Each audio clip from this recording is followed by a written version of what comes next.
Bare, clean wood is essential for effective stain application and adhesion. Before you apply any stain to logs or wood, the surface must be clean and free of dust, debris, unsound surface wood, bark, and mill glaze. All weathered, UV damaged, and rotted wood should be removed, along with any old stains and paints, to provide you with the optimal surface for future stain adhesion and performance. Be aware of severe rodent or insect infestations that can affect the home's structural integrity. Insect infestations must be eliminated and the rot must be removed before moving forward with finishing. Wood or log replacement or refacing may be necessary.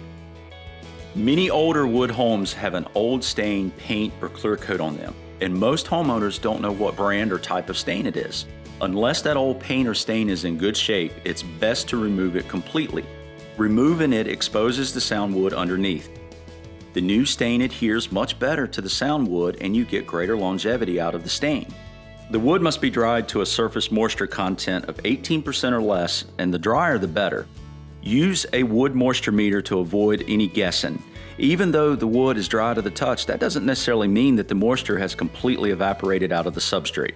Too much moisture can cause several issues such as peeling, flaking, and chipping, poor adhesion, mold, mildew, and rot, and even improper cure.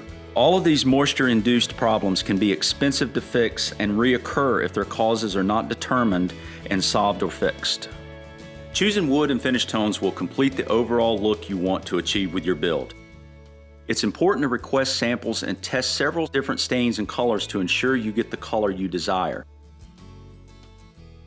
Read the stain manufacturer's application instructions. Apply the stain sample to your home in several different areas to ensure you get the color you want. And please keep in mind, your top coat is only as good as what's underneath.